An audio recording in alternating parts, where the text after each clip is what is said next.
지난 말씀 묵상하도록 하겠습니다. 먼저 기도하시겠습니다. 하나님, 마음의 괴로움과 고통 속에서 울고 있는 우리의 연약함을 아시는 주님, 이 시간 찾아와 안아주시고 위로하여 주시기를 원합니다.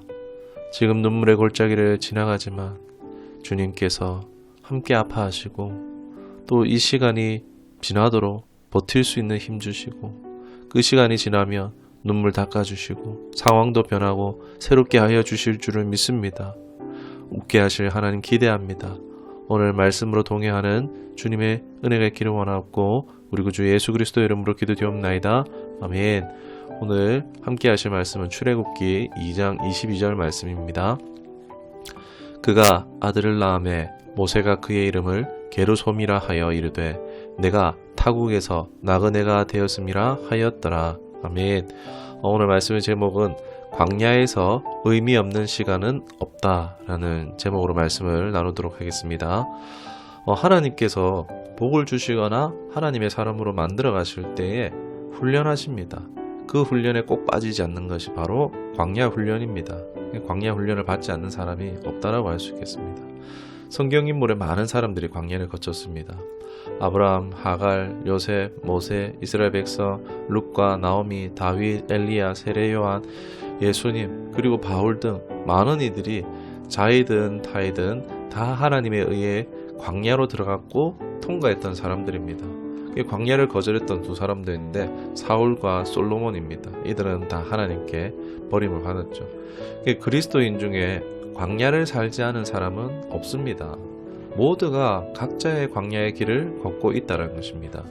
구원과 축복으로 광야는 통과해야 하는 필수 코스 같은 것입니다. 사람이 힘든 게 육체적인 고통, 광야의 시간들이 메마르고 결핍이 있으니까 그런 것도 힘들고 어렵죠. 그러나 또 정신적인 고통도 크잖아요. 앞으로 어떻게 해야 될까라는 그런 고민들, 또는 제가 느꼈던 예상도 못했던 고통도 있었는데 그 광야의 시간에서 느껴지는 삶의 무의미입니다.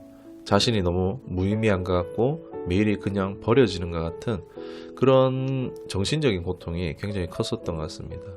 예상도 못했던 난적 같은 상황입니다. 모세가 도망 이후 이제 이드로를 만납니다. 그곳에서 모세가 목동 생활을 하잖아요. 오늘 본문에서 자신의 아들의 이름을 게르솜이라고 짓습니다. 광야에서 나그네가 됐다라고 하는데, 그러니까 자신은 애굽 왕국에 있었죠. 왕자로 있었죠. 그런 신세에서 이제 목동이 된 신세를, 그 심리를 반영한 이름이 게르솜이라고 볼 수 있습니다. 무슨 마음으로 생각으로 아들 이름을 그렇게 지었겠습니까? 그런 심리가 반영됐겠죠. 신의 광야를 따라서 풀 따라 이제 사람을 살리는 게 아니라 이제 목동이 되어서 양들 풀 먹이려고 2만리, 3만리 자기 발로 다 뛰면서 이곳저곳 안 가본 곳이 없겠죠. 그 메마른 광야에서 여긴 이렇고 저긴 저렇고 이러면서 여기 풀의 품질은 어떻고 하면서 신의 광야에 이곳저곳 다니면서 지형을 외우려고 한 것이 아니라 이제 하나님께 내가 앞으로 쓰임 받아야지 이런 생각이 있었겠습니까? 애굽의 왕 후보자였던 그가 겨우 양떼나 먹이려고 살려고 이리저리 다녔던 그 40년이 신의 광야가 세상 볼 때 어떻습니까? 한없이 무의미한 버려진 시간 같죠. 그런데 그 시간을 알고 보니까 어떻습니까? 하나님께서 부르시고 하나님께서 이제 출애굽의 지도자로 세우신 후에 이스라엘 백성들을 이끌고 나와 있던 곳이 어디입니까? 신의 광야입니다.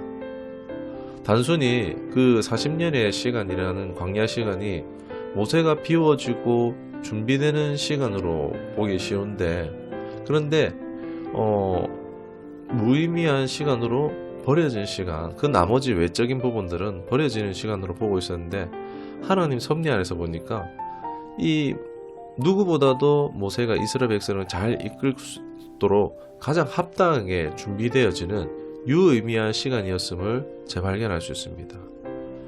어디가 가장 갈만한 곳인지 구름 따라 왔겠지만, 그러나 그 따라온 곳이 이제 어떤 곳인지 잘 알았겠죠.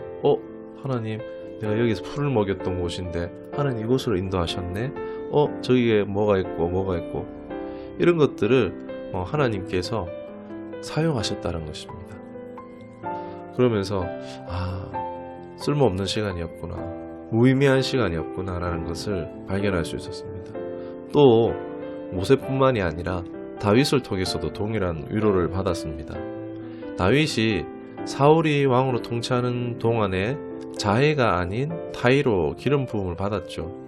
그리고 몇몇 사건들을 통해서 사울이 다윗을 질투하고 자신의 자리를 위협을 느낌으로써 다윗을 죽이려 합니다. 다윗이 잘못한 것도 없음에도 불구하고.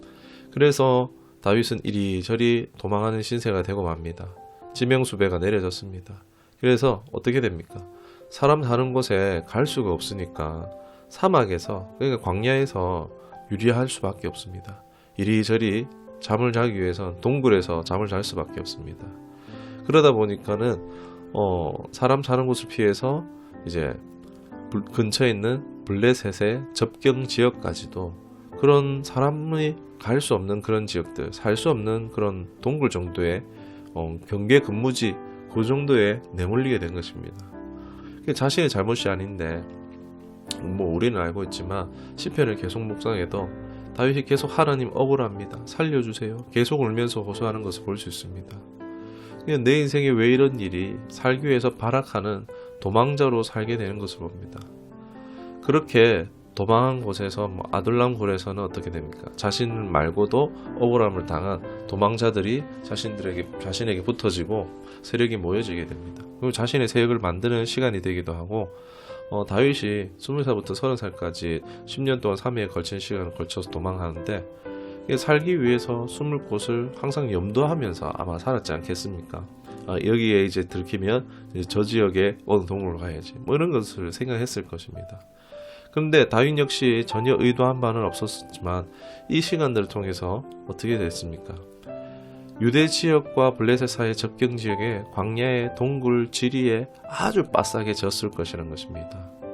도망지 아둘람굴이며 헤렛수풀이며 10항무지며 마온 항무지, 엔게디 항무지, 바람강야 등 얼마든지 이제 도망다니면서 이 지리에 빡싸게 졌겠습니까? 여기는 가시밭, 저기는 정갈지대, 여기는 물이 있는 곳, 저기는 썩은 물 있는 곳, 눈 감고도 다닐 수 있지 않았을까요? 그 접경지대를. 그런데 후에 보면은 역대상 18장 13절에 보면은 다윗이 어디를 가든지 이기게 승리하게 하셨다라고 합니다. 여러분, 듣기 좋은 구절이죠. 그 전까지 저는 다윗이 하나님께서 그냥 함께 해주셔서 늘 이겼을 거야 라고만 생각했습니다. 그래서 기도할 때도 하나님 나와 함께 해 주시옵소서 라고 그런 기도를 많이 합니다. 왜요? 내가 승리하기 위해서요. 대부분 그렇지 않습니까? 분명 하나님의 함께 하심으로 다윗을 도우심이 있었겠지만, 여러분, 살과 피가 난자는 전쟁터에서 언제 하나님의 도우심을 위해서 다윗이 기도하고 앉아 있었겠습니까? 다윗의 입장이 어땠을까요? 우리 다윗 입장에서도 생각해 봐야 됩니다. 다윗의 시편들을 보면은 하나님의 찬양하는 시가 많습니다. 이기고 보니까는 내가 잘 아는 지역, 내가 잘 아는 지리적 이권을 알고 있어서 연전연승할 수 있었던 것입니다. 다윗도 이기고 보니까 이게 하나님 섭리였구나.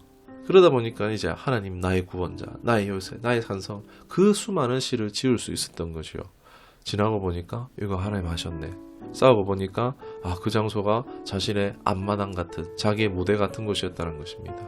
아주 익숙한 곳에서만 전투가 일어났던 것이죠. 하나님이 이래라 저래라 지시하고 막 비정상적 능력이 나타나게 해서 이겼던 것이 아니라, 이기고 보니 잘 아는 유리한 곳에서 전투가 일어나게 섭리하셨던 것입니다. 그 도망자 시간, 무의미해 보이는 시간이잖아요. 그런데 그 도망자 생활을 통해서 풀과 돌 위치까지 바삭한 그 땅 위에서 전투하여서 다 승리할 수밖에 없었다라고 할 수 있겠습니다. 보통 사람들은 이 결과만 보죠. 하나님 나도 함께 해주시고 무조건 어디를 가든 승리하고 복되고 잘되게 해주세요. 그렇게 될 줄 믿습니다. 기도하죠. 과정은 빼고 결과만 보고 있습니다. 광야의 시간은 보지 않습니다.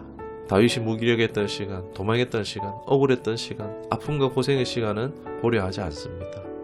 그냥 무조건 다윗 같은 연전연승 내게 주세요 기도하며, 그러면 하나님이 결과만 주실까요? 다윗처럼 해달라고? 알았어, 내가 과정까지 주겠어. 그렇게 하지 않으시겠습니까? 모세와 다윗을 묵상하면서 인생에 무의미한 시간이었구나. 내가 보고 듣고 느끼는 그 모든 것들이 하나님이 쓰시는 거구나. 그것을 깨닫게 됐습니다. 그러면서 제 자신의 그런 무의미한 것 같았던 그 시간들 가운데 괴로웠던 그 부분들이 안도와 큰 위로와 오게 되어지는 큰 은혜를 받게 되어졌습니다. 말씀을 뵙겠습니다. 광야에 던져진 시간, 거기서 경험하는 우리 인생의 무의미한 시간, 무응답의 시간, 유의미와 유응답보다 훨씬 더 많이 마주하죠. 그러나 하나님의 계획 안에서는 백지 같은 공백 같은 그것조차도 무에서 유를 만드시듯이 내 인생에 유의미한 결과를 도출하시는 하나님이신 줄 믿습니다. 여러분 혹 광야 가운데 힘드십니까? 버림받은 것 같은, 인생 자체가 버려진 것 같은 시간을 보내십니까? 위로하고 격려합니다. 그 하나님을 신뢰하며 함께 서로 단단히 붙들어주며 힘써 오늘을 살아내는, 버텨내는, 결국 하나님이 이루시는 것을 목도해서 함께 영광 올려드릴 수 있는 우리 모두가 될 수 있기를 주님의 이름 축원합니다. 기도하시겠습니다. 하나님, 나의 길 오직 주가 아시나니 하는 자녀의 고백처럼 나는 오늘 광야를 걷는 듯한 삶을 겨우 하루하루 살아내지만 내 걸어온 족적 하나하나 하나님의 섭리 가운데 있으며 보고 듣는 모든 것, 나는 지금 흘려보고 듣고 보내고 있지만 그조차도 하나님의 때에 하나님 나라 위에서 기억나게 하며 쓰일 수 있다는 것에 놀라며 감탄합니다. 내 삶 무의미한 것 같아 괴로움 속에 하루 사는 것이 아니라 당장은 무의미한 하루 같을지라도 주님 손에 맡겨지면 세상을 무에서 유로 만드신 하나님께서 내 인생 무의미함조차도 유의미하게 사용하게 하실 것을 기대하며 소망을 갖고 오늘을 살기를 원합니다. 느끼지도 볼 수도 없지만 나와 동행함을 잊지 않게 하옵시고 오늘 하루를 후회 없이 충실히 살아내는 우리가 되게 하옵소서. 예수님의 이름으로 기도드리옵나이다. 아멘.